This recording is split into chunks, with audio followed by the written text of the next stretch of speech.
एक breaking news. अखेर राहुल गांधींची मागणी दिल्ली पोलिसांनी मान्य केलेली आहे आणि ज्या विद्यार्थ्याला जखम झाली होती या पॅलेट गनच्या वापरानंतर आंदोलनाच्या दरम्यान अखेर गुन्हा दाखल करण्याची प्रक्रिया सुरू झालेली आहे। आंदोलनामध्ये पॅलेट गन फायरिंग प्रकरणी गुन्हा दाखल करण्याची प्रक्रिया आता सुरू झालेली आहे आणि गेल्या 3 ते 4 तासांपासून राहुल गांधींनी मांडलेला ठिया अखेर यशस्वी झालेला आहे। जोपर्यंत FIR दाखल होत नाही तोपर्यंत मागे हटणार नाही, ठियावरून मागे हटणार नाही अशी भूमिका अशा आक्रमक पवित्रा राहुल गांधींनी घेतला होता। अखेर राहुल गांधी यांची मागणी दिल्ली पोलिसांनी मान्य केलेली आहे। राहुल गांधींच्या ठिया आंदोलनानंतर गुन्हा दाखल करण्याची प्रक्रिया सुरू झालेली आहे।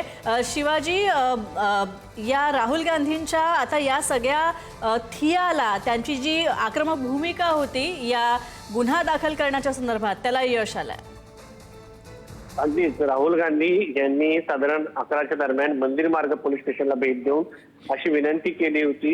हा जो साहिल लोचाव आहे याने 14 ऑगस्टला या ठिकाणी तक्रार दिली होती त्याच्या वकिलासह येऊन त्याच्या संदर्भातली जी IO आहे जी तक्रार आहे गुन्ह्याचा त्याचा क्रमांक देण्यात यावा, FIR देण्यात यावी अशी मागणी केली होती। मात्र मंदिर मार्ग पोलीस स्टेशनमध्ये त्यांना असं सांगण्यात आलं की या ठिकाणी नाही तर तुम्ही दिल्ली पोलिसांच्या जे संसद मार्ग पोलीस स्टेशन आहे या ठिकाणी जावं। त्यानंतर राहुल गांधी हे दिल्लीच्या सध्या असलेल्या संसद मार्ग पोलीस स्टेशनला पोहोचले। तिथे देखील अशा पद्धतीने विनंती केली, मात्र तिथे देखील नकार देण्यात आला। नकार दिल्यानंतर जोपर्यंत या विद्यार्थ्यांवरती म्हणजे साहिलवरती ज्या पद्धतीने हल्ला करण्यात आलेला आहे आणि त्या हल्ल्याच्या पार्श्वभूमीवरती त्याच्या गुन्ह्याचा तपास जो आहे तो केला जावा, हा जो गुन्हा आहे तो नोंदवून घेतला जावा अशी विनंती केली। पोलिसांनी त्याला नकार दिला। त्यानंतर राहुल गांधी हे जे आहेत त्यांनी या ठिकाणी म्हणजे संसद मार्ग पोलीस स्टेशनला ठिय्या आंदोलन दिलं, धरणे आंदोलन द्यायला सुरुवात केली। साधारण 11:15 वाजता ते राजधानी दिल्लीच्या संसद मार्ग पोलीस स्टेशनमध्ये पोहोचले होते आणि त्यानंतर राहुल गांधी यांचं साधारणपणे 5:30 वाजेपर्यंत आंदोलन सुरू राहिलं। त्यानंतर पोलिसांनी ही गुन्हा जी आहे ती नोंदवण्याची प्रक्रिया सुरू केली आहे। आता हा गुन्हा नोंदवण्याची प्रक्रिया आता FIR ची प्रक्रिया सुरू झालेली आहे। मात्र इतक्या वेळापासून एवढा ठिया केल्यानंतर आणि थोडी परिस्थिती टाळून धरल्यानंतरच दिल्ली पोलिसांनी ही प्रक्रिया सुरू केलेली आहे। काय कारण सांगितलं जात आहे, का उशीर होत होता हा FIR दाखल करण्यासाठी?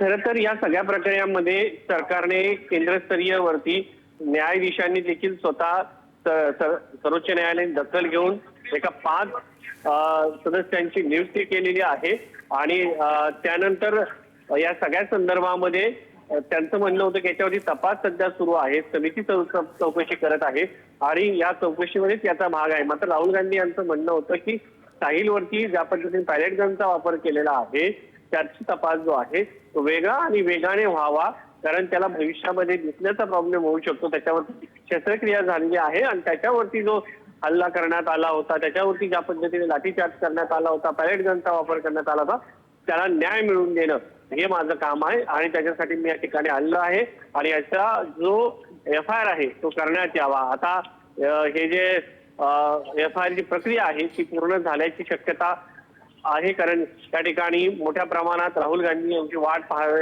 पाहताना कार्यकर्ते पाहायला मिळतात। राहुल गांधी यांच्या गाड्याचा जो ताफा आहे तो देखील या ठिकाणी लागण्यात आलेला आहे आणि FIR ची कॉपी घेऊनच राहुल गांधी आता बाहेर पडतील अशी शक्यता आहे। त्यामुळं राजधानी दिल्लीमधील संसद मार्ग पोलीस स्टेशनला राहुल गांधी यांचं हे आंदोलन या अगोदर देखील अनेक वेळा राहुल गांधी यांना या ठिकाणी जेव्हा जेव्हा आंदोलन झालेले आहेत तेव्हा देखील या ठिकाणी आणलेलं आहे। अनेक वेळा पोलिसांना पोलीस जे आहेत खासदार यांचे आंदोलन झाल्यानंतर या ठिकाणी घेऊन येतात। 1913 सालचं इंग्रजांच्या काळातलं हे मोठं पार्लमेंट स्ट्रीट म्हणजे संसद मार्गावरील मोठं पोलीस स्टेशन आहे आणि या ठिकाणी राहुल गांधी जे आहेत ते आज आले आणि त्यांनी हे आंदोलन केलं। विशेष बाब म्हणजे ते या संदर्भातली कुठलीही माहिती जी होती ती पोलिसांना किंवा बाकी यंत्रणांना नव्हती। राहुल गांधी स्वतः बाहेर पडले। खरं तर राहुल गांधी यांची पंचायत राज विभागाची राजीव गांधी पंचायत राज विभाग जी पक्षाची एक विंग आहे त्याची बैठक होती। त्या बैठकीसाठी देशभरातून जे नेते होते ते या ठिकाणी पोहोचले होते आणि या नेत्यांनी हे नेते या ठिकाणी पोहोचल्यानंतर त्यांच्या बैठकीसाठी राहुल गांधी यांना जायचं होतं। मात्र जेव्हा राहुल गांधी यांना ही बाब समजली की या संदर्भात अजून दाखल झालेलं नाही, त्यांनी साहिलला गाडीत टाकलं, स्वतःसोबत गाडीत घेतलं आणि ताबडतोब मंदिरमार्ग पोलीस स्टेशनला, नंतर मंदिरमार्ग पोलीस स्टेशनला गुन्हा घेतला नाही. त्यांनी सांगितलं तुम्हाला संसद मार्गावरती जावं लागेल. राहुल गांधी यांनी संसद मार्गाकडे रवाना झाले. रवाना झाल्यानंतर या ठिकाणी साधारण 11:15 वाजता पोहोचलेले राहुल गांधी 5 तास ठिय्या आंदोलन केलं, धरणे आंदोलन केलं. त्याच्यामध्ये स्वतः प्रियंका गांधी देखील त्यांच्या सोबत होत्या आणि अखेर साहिलला न्याय देण्यासाठी गुन्हा दाखल करण्याची प्रक्रिया आता सुरू झालेली आहे.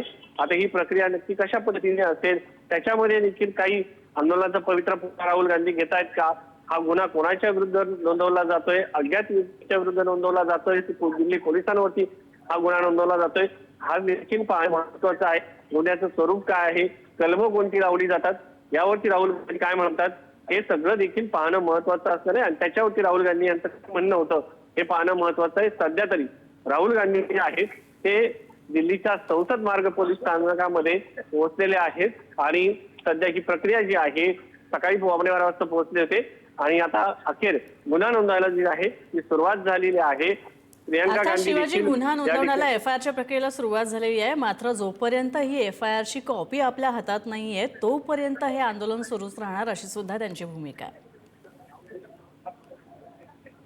अगदीच, कारण आता प्रक्रिया नोंदवायला सुरुवात झाल्यानंतर राहुल गांधी यांची भूमिका साहिलला या प्रक्रियेअंतर्गत गुन्हा नोंदवणं ही त्याच्यातील पहिली म्हणावं लागेल. कोणत्याही प्रकारचा गुन्हा झाला, कोणत्याही व्यक्तीला न्याय हवा असतो तेव्हा अगोदर पोलीस स्टेशनला जाऊन त्या सगळ्या संदर्भामध्ये न्याय्य पद्धतीने आपली मागणी जी आहे ती गुन्हा नोंदवणं आणि ज्या व्यक्तीने एखाद्या व्यक्तीने अन्याय केला अशी भावना असते तर त्या व्यक्तीच्या संदर्भामध्ये त्या व्यक्तीविरोधात गुन्हा दाखल केला जातो. पोलीस त्याचा तपास करतात, त्याची नक्कीच. चार्जशीट दाखल होते आणि नंतर न्यायालय त्याच्यावरती सुनावणी घेतं. तर या सगळ्या प्रकरणामध्ये आता कशा पद्धतीने गुन्हा दाखल होतो ही पहिली पायरी आहे. त्याच्यानंतर चार्जशीट कोणाविरुद्ध दाखल होतं, पोलीस कसा तपास नक्की करतात. शिवाजी, त्यामुळे आता नक्की कोणत्या एफआयआर दाखल झाल्यानंतर पुढे काय प्रक्रिया होणार आहे आणि कोणती कलमं लावल्या जाणार आहेत हे सुद्धा या प्रकरणात पाहणं महत्वाचं असेल.